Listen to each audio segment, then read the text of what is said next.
There are dire warnings that New South Wales will be hit by increasingly extreme weather. 2015 was the hottest year since climate records began. Your show this July was the single hottest month in recorded history. Australia sweltered through its hottest spring on record. Climate change is now affecting every country on every continent. It's the rate that's of great concern. And what do you put that rate down to? Oh, it's human activity. We have everything we need. Some still doubt that we have the will to act, but I say the will to act is itself a renewable resource. Climactic started as a humble show, with 2 co-hosts, separated by thousands of kilometers in a state boundary, and 1 producer in a different country. The early episodes were enthusiastic, if not polished, but as humble as it was in practice. The goal was anything but. Mark here, and as the dreamer who had some pretty audacious goals for this show, it's a privilege to get to announce what you're about to hear, the newest member of the Climactic Network. We started as a show, with a few people involved, but had the good luck of growing into a collective, with new hosts, correspondents, and editors jumping onto the cause of sharing the stories of the climate community. We're proud of what we've achieved in that regard, the wide range of stories and storytellers, but it's been a tough sell to new listeners, even ones who would love it. Because how do you describe a grab bag, a variety show? You can, but it is difficult. So we're staying a collective, with new members welcome to join us to tell and produce stories. But we're also adding new shows. And this is the first. Art Breaker, the show by artists, for artists, about how art gets made and why we make it in these climactic times. More details about the official launch are coming soon, but we'd love your feedback about this first episode. Greg is one of the hosts of Art Breaker and will be interviewing musicians and music producers. We also have other hosts talking to painters, sculptors, playwrights, and authors. This would be a great time to tell a friend about the Climactic Network, so we can launch this new show with a bang. And if you're able to support us directly, we greatly appreciate you checking out our Pausable subscription in the show notes. Thank you for joining us as we bring you this first episode of Art Breaker.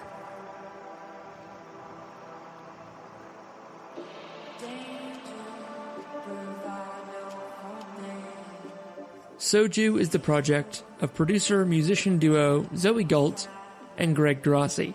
Greg is a friend of the show, and myself, and is the creator behind the Climactic theme song.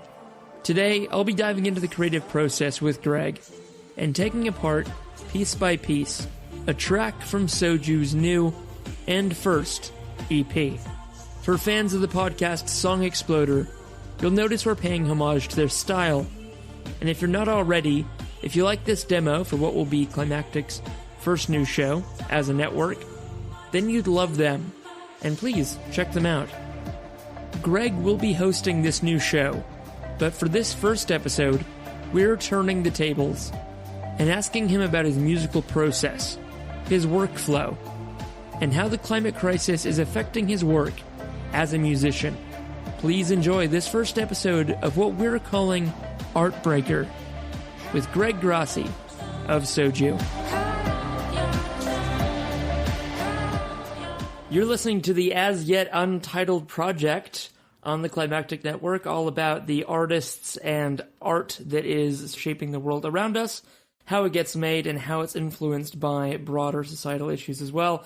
I'm here with Greg. Greg, you definitely should be interviewing yourself. We need to get a clone of you, because there's so much going on in that track that I don't feel really qualified to even ask about. I don't even know the right questions, but there's so much going on, and it's fascinating. So let's take it right from the top. Greg, who are you? Well, hi, I'm Greg. I've been working as an audio engineer, musician, even though I don't consider myself a career musician in the slightest, for going on 5 years now. So I'm making music under the moniker Soju, which has an unnecessary trendy X at the end, as so many good modern bands do. I'm part of a duo with my producer bandmate Zoe, and we are basically trying to put together a project at the moment that is hopefully going to be finished in the pretty immediate future. And yeah, we got started in another pretty classic modern way, which is to find each other on Gumtree, which was a pretty good way to even kind of acclimatize myself to Sydney, because I moved here and was like, God, I got to do something interesting and creative and fun, and this was the way to do it. So how did that go, the meeting each other on Gumtree? Who was looking for what? What did the ad look like? She had been posting around a bit to see if there was anybody similarly aligned to what she was looking to do. I'd been making music, in the last few years under a different name, and she had in the past as well. She's kind of got a similar mindset to me in regards to electronic music and soundscapes and even kind of pop sensibility. And we also live 200 meters away from each other as well, which was pretty convenient. So it's all come together really, really nicely. Zoe, would she consider herself a working musician, do you think? There's like a verge of hobbyist to it, but what's quite nice is that we're both very kind of industry minded. We know what's got to be done well and how to do it well. And we both come from marketing backgrounds as well. She's currently working in marketing, and I've done plenty of marketing work in my life as well. So we kind of are approaching it. We're sort of approaching it because it's still a fairly new project. Only this EP going to be to show for it when we even launch it. But we feel like we're putting together a small business as well.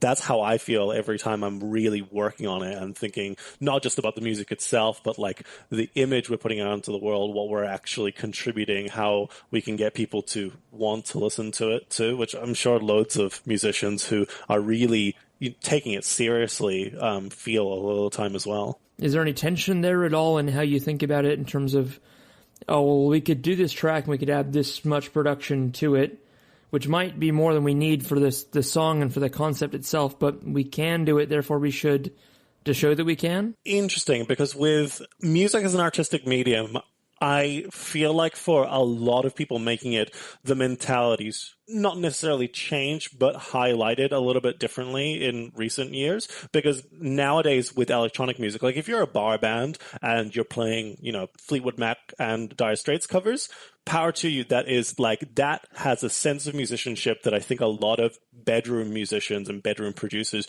don't have, because you're 4 or 5 people getting together every week, practicing the hell out of something, getting on stage, and everything needs to click, because if it doesn't, it's going to sound awful. And you have that real sense of pride of musicianship, but you're thinking less about things like perhaps the engineering of it and other aspects of what comes with having, an in the box setup as an electronic musician, right?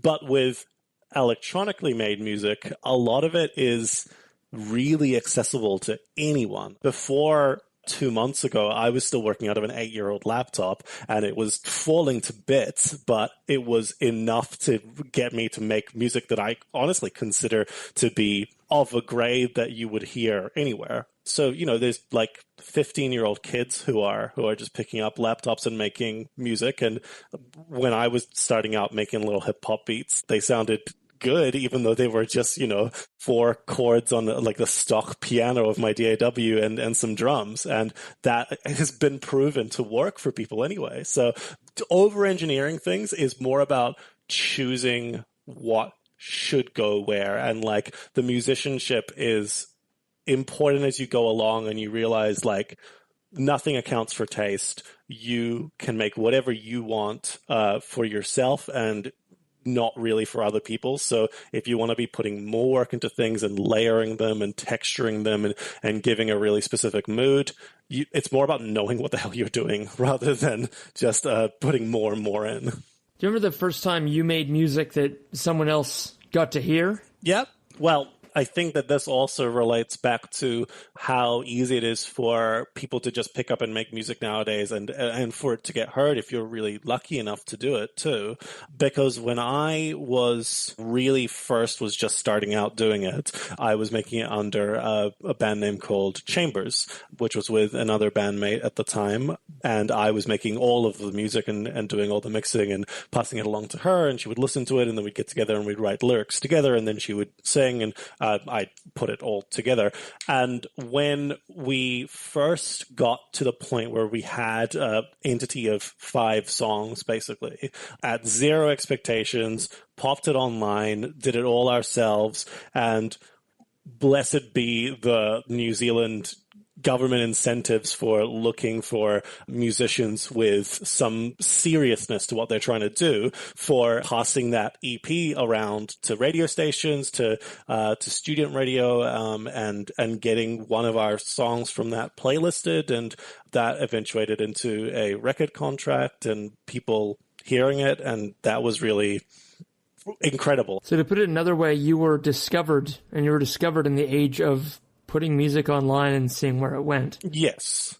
It was something that I think getting discovered today is not necessarily about playing shows and A&Rs going to gigs, although I'm sure that's a big facet of it still. But if you are lucky enough, you can just put music online, and if it's of a serious standard that you're proud of, there's absolutely the outlet there for that to happen. Were you having enough fun in that time before the label, before the deal, before the being discovered, to justify the time you were spending? Oh, man, it's really hard to look back on that period and think of it with a clear mind, because there was so much going on all at once. Yeah, it took later to actually realize the difficulties that came out of that as well. I want to say, yes, I was having fun doing it, because prior to the label, prior to some other events that kind of boosted that up as well, I was just completely doing it for fun.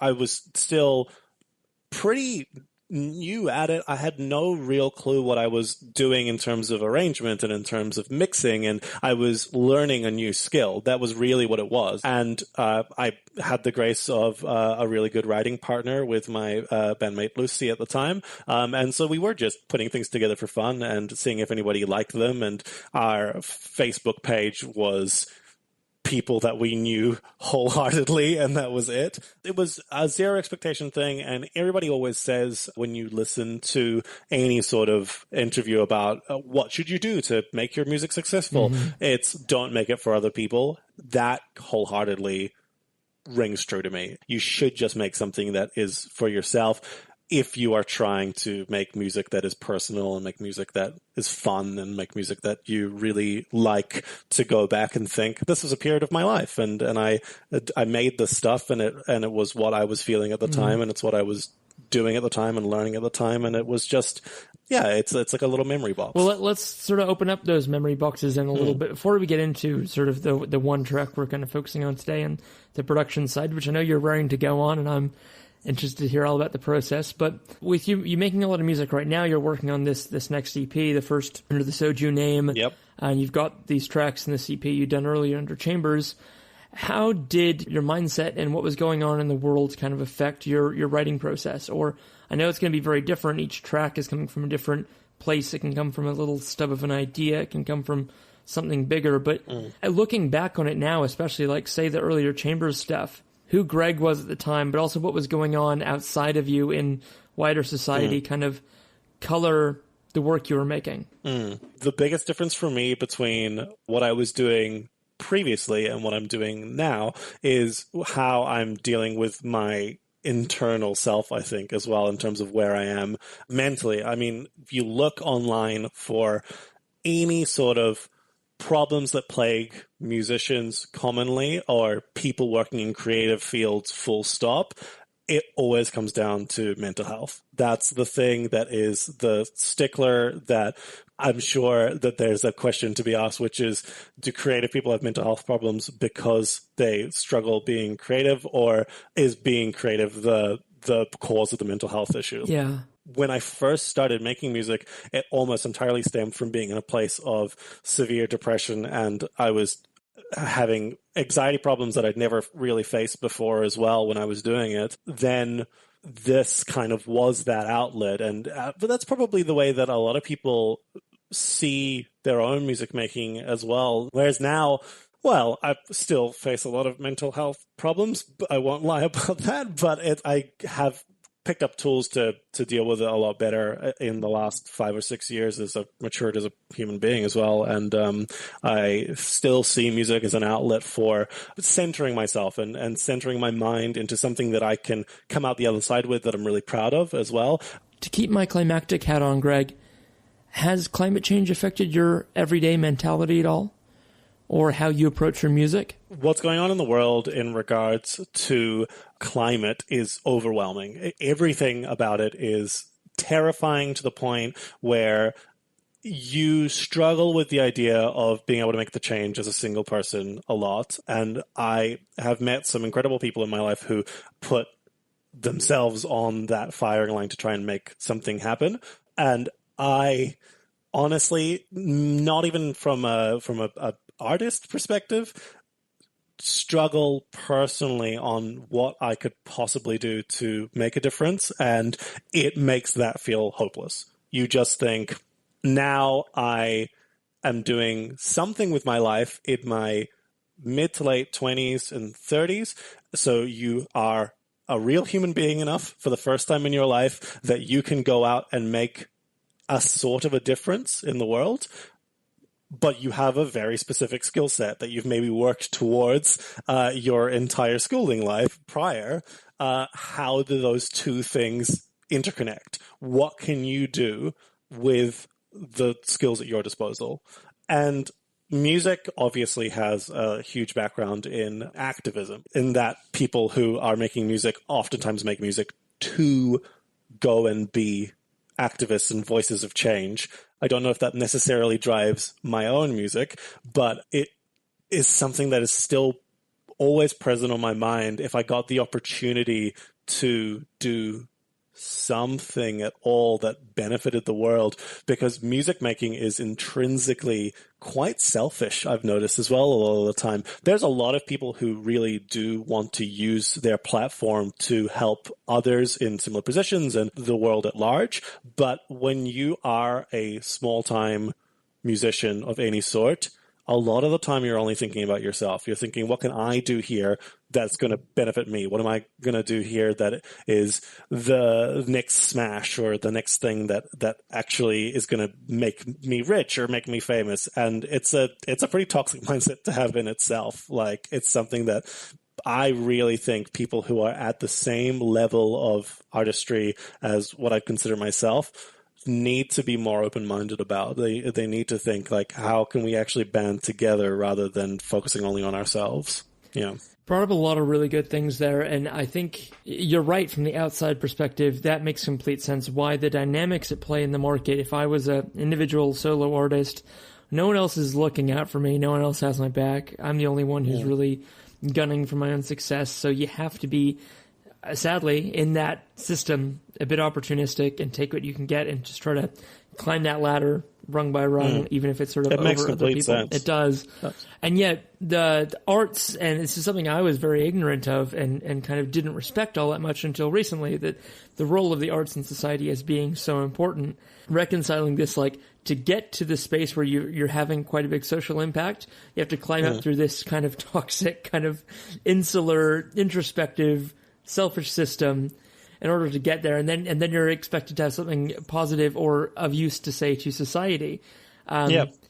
You said banding together is a better way of doing it, and working together with people and collaborating more.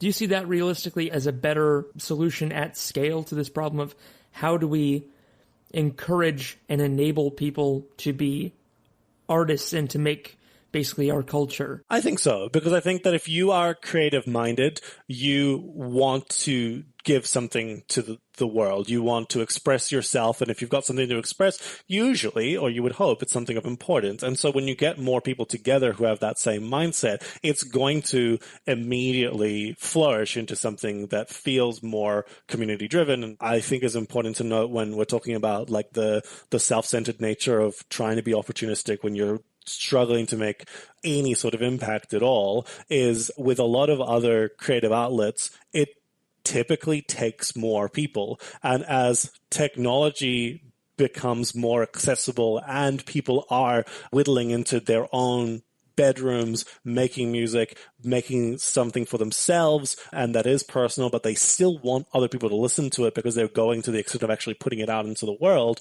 you are completely cutting yourself off from everybody else, and you aren't getting the benefit of getting other points of view and expanding your own mindset on those sorts of things. So really, things like networking, and not on the basis of purely business elements of it, but actually networking to get to know the musicians in your community, is going to, at the end of the day, expand your scope as well. I mean, I'm living in Sydney right now, and the idea of live music being an element here with our lockout laws in the evening has basically meant that nobody really feels much of a sense of community. Everybody's like, oh, well, live music is dead. There's no point in making music in Sydney. But I think that there's a very hopeful sort of resistance to that people need to be feeling to keep going with it, and not just be that depressed, anxious person sitting in their bedroom with a laptop. It's beautiful. I think you're totally right, and I think that a lot of the things you touched on there are themes that we'll continue to kind of tease out in the course of this show about how do you get out of the bedroom, how do you get out of this kind of solo pursuit of the arts.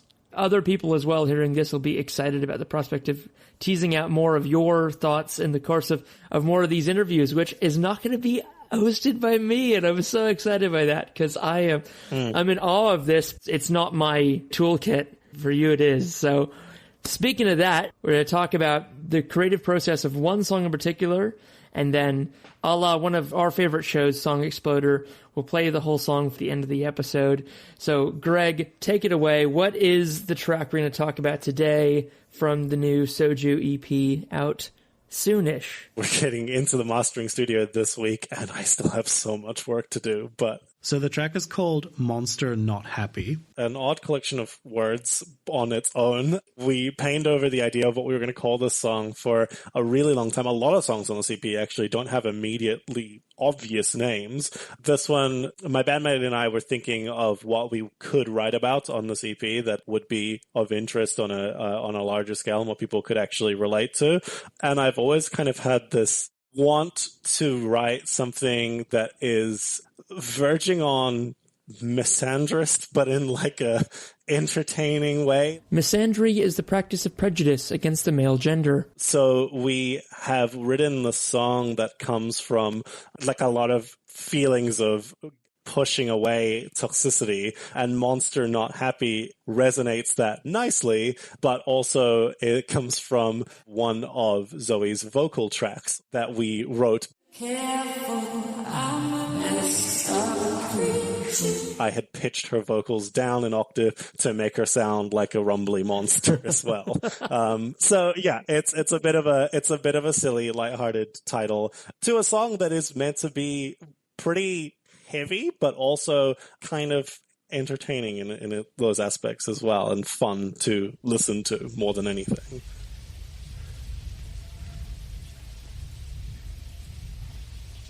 The song begins with rainforest Foley samples that I found through Creative Commons. I really wanted to set a mood with it that was very spacious and gives you the idea of being outside in the dark. I wanted to leverage something kind of urban with something totally naturalistic as well, and paint a picture with 15 seconds of introduction, essentially.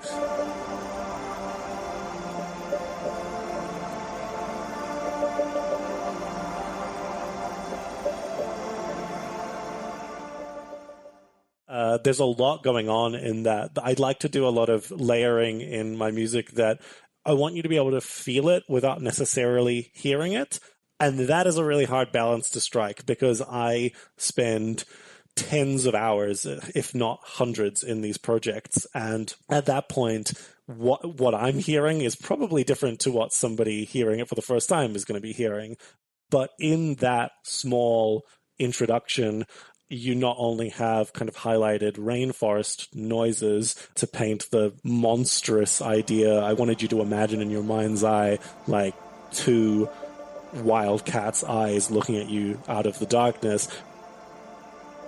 but there's also quite a lot of human speech in there as well, buried way down and pitched all around in weird ways to give you, again, a bit of a sense of disorientation, but also to center it in an urban environment because the song is about telling some toxic dude to fuck off. So thinking back, when did this track kind of begin and how did it begin? What was the genesis for this track? Definitely coming up with the soundscape itself. I had been experimenting with the idea of not making a very straightforward 3-minute pop song because that's just how my brain immediately kind of resonates towards. Towards the making the pop song or the not towards making the pop? Making the pop song, absolutely. How would you describe the drums? This song has a very, you could consider, easy drum beat in that it's a 4-on-the-floor drum beat that's a classic. Everybody has heard it in their lives because it most immediately resonates with people. It's 90 BPM, almost feeling like a heartbeat. If we're talking about the way that a song should flow, particularly from a rhythmic and a percussive standpoint as well, the drums carrying the song need to have highs and lows as it rolls through.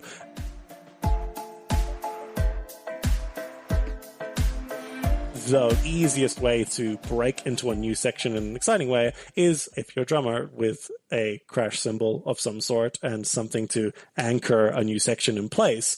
But just to make it a little bit more interesting, there's things that I've done in the sound design, like adding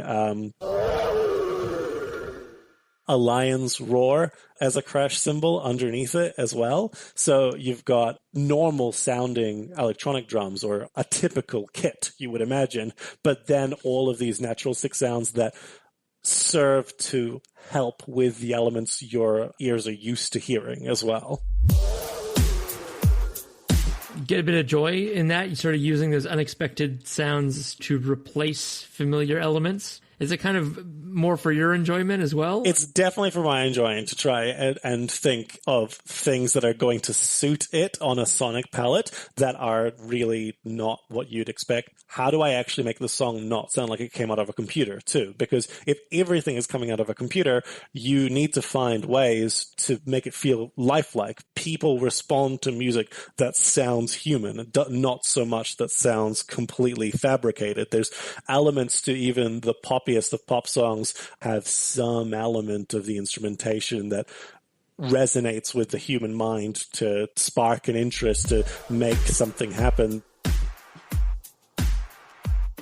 So the drums as part of the song, they are, again, trying to use some of the Foley elements, trying to bring in elements that you are not expecting to hear as part of a drum kit. So like I said, there's lion's roar, there's rainforest noises actually cut to the beat, so you're getting a shine on some of the hi-hats that have like the rain and the noise as that segment of the hi-hat, which I think sounded awesome when I cut it up in that way. Sidechain bass line that is pulling in from every drum hit, and that gives you a sense of movement that if you make any sort of electronic music, you know that sidechain is going to keep rolling you and keep taking your interest as part of it. It almost sounds kind of not wood blocky, but it sounds like the boom, boom, boom, boom, boom. It's almost kind of tribal. It's kind of like that sort of bongo beat to it. Exactly right. So that tribal sound is a hang drum, which is a tonal drum. I first saw street musicians playing those. The genuine ones that you buy cost thousands and thousands of dollars, and they're all tuned to just one key. So they basically have parts of them that you hit that make these really resonant and kind of immediately interesting melodics. Like I think it's a very individualistic instrument that you don't hear very often.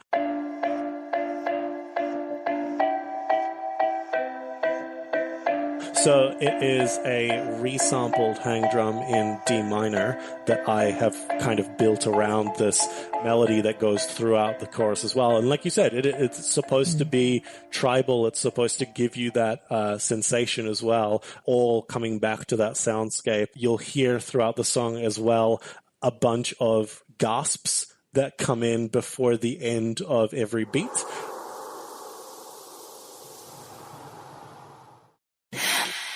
And that, again, has been resampled from just takes of Zoe and my vocals. A lot of the times I'll lay down some demo vocals as well on songs before we get to that final recording.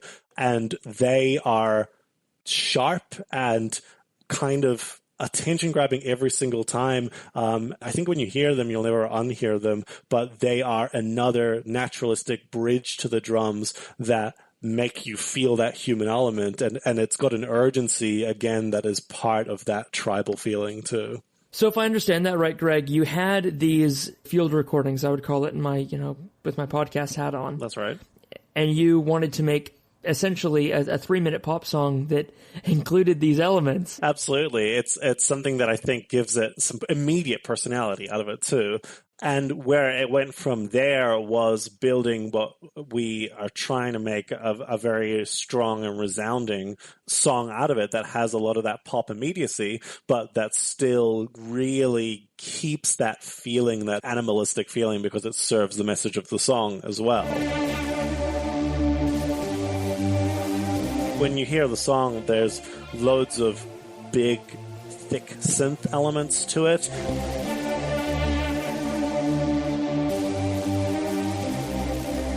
There's a lot of risers. There's a bit of EDM influence in it too. EDM as well lends to huge sounds and dark sounds and stuff that is going to suit the Foley recordings as well. So it's kind of an interlacing of the two to make something that has a palette, has a sonic palette that is pretty respectable, like you feel everything that's part of it, but that also has the energy and the catchiness of a pop record or an EDM record as well. Where did the vocal track idea, like sort of the concept, enter into it? Well, as a vocal idea, when we were talking about it, first lyric that came out of the song was in the big instrumental element of the song, which is when she's kind of singing and almost screaming, but within her restrained voice, cut out your tongue. Cut out your tongue, cut out your tongue. And that was something that I think resonated with me and her really well, that it's a pretty raw sentiment, and we kind of worked backwards from there. We had this song that was dark and brooding and full of energy, and we had this refrain of cut out your tongue that really suited the mentality of the song, and we were thinking, what is going to take that message and that soundscape and work it into an entire song. Danger, bravado for days, safer to look at me sideways. Do you think I am weaker?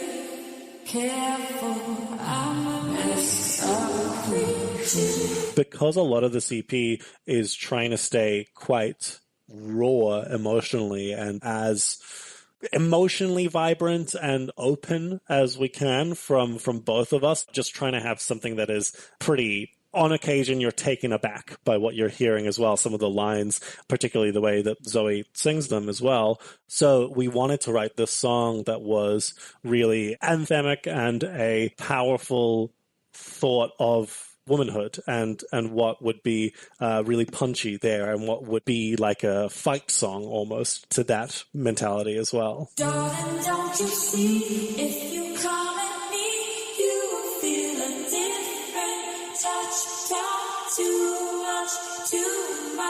Darling, don't you see, if you come at me, you will feel a different touch. Talk too much. That fight song element as well, it does make you kind of fight or flight. Exactly right. That was actually a draft of one of the names for the song. Fight or flight. Yeah. Call it anthemic, and I get that completely. I'd say what really struck me is its lack of metaphor, its lack of abstraction. It is so blunt in normal society day to day. We do use abstraction and metaphor in how we talk, and kind of imagining like a party scene, and there's some toxic antisocial male. Can we say douchebag? We'll bleep it, but yeah. Actually, no, we're going to lead into it. This is the explicit show. Yeah, we can say douchebag. That's fine. You're at a party, you've got the douchebag there, whereas now we'd have to find some way to, tell him to stuff off, tell him to F off, whatever. But if we were in nature, if we were in this kind of more primal setting, which you've set up in the song with these field recordings, you could tell him to, leave or I'll cut out your tongue because I don't like what you're saying. Sort of hearing the thinking behind it, I immediately I'm drawn to the song much more now.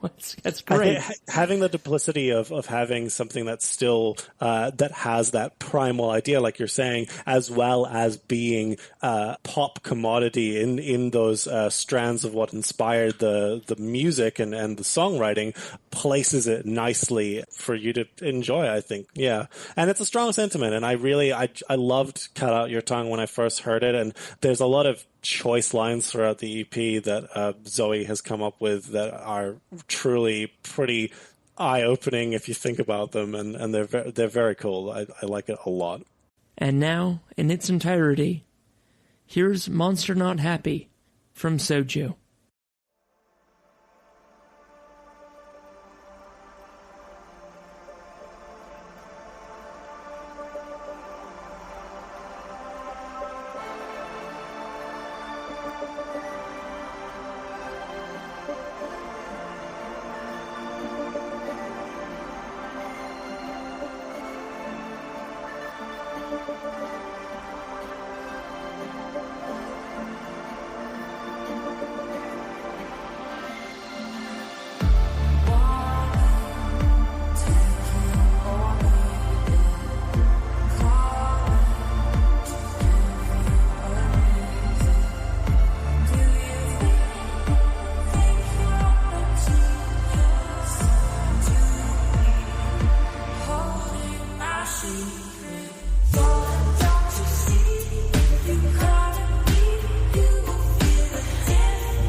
And that, again, in its entirety, was Monster Not Happy from Soju. So, Greg, as the artist behind that song, now you've talked a lot about what went into it, what we heard in there that we probably didn't hear before. Did that feel kind of strange? Kind of like being an artist at a gallery show and people are like asking you, oh, is this the meaning? Oh, is this the meaning? And you're like, no, this is what I meant. Does it kind of feel like you created this beautiful thing and now all the bits are exposed of it?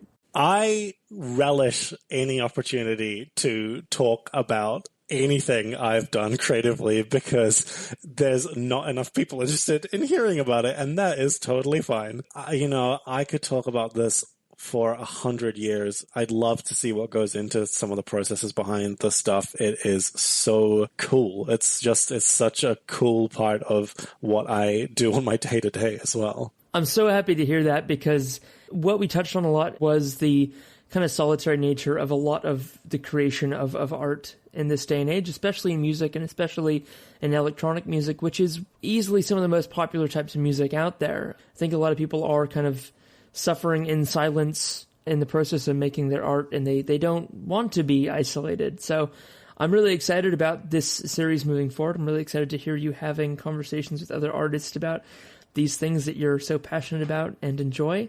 Artists really have so much power, but they also deserve to get told their power a lot more and listened to in what their art means to them and also to us.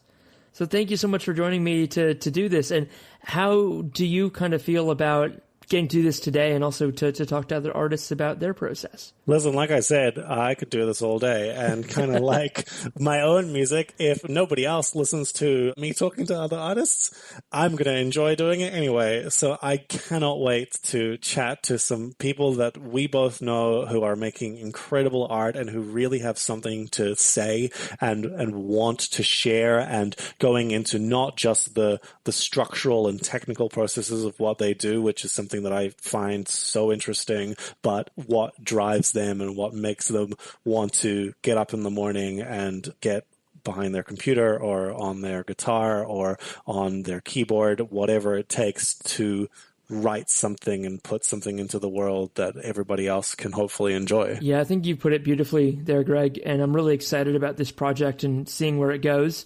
All of you listening, you are very welcome to come on this journey with us. If you're an artist yourself, if you're putting out any work, if you're just a passionate fan of an Australian or South Pacific musician or artist, and you want to learn more about their process and about how they make the art that you love, just get in touch with us and recommend them.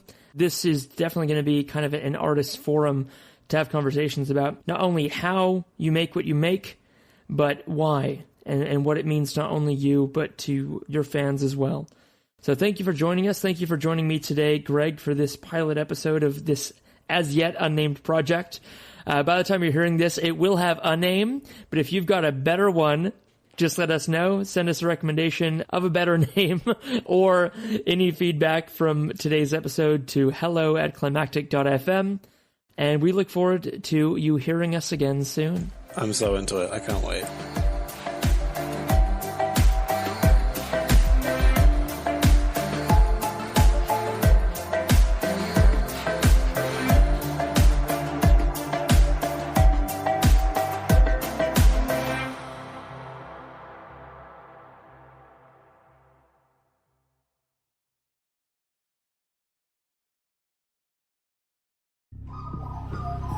The Climactic Collective.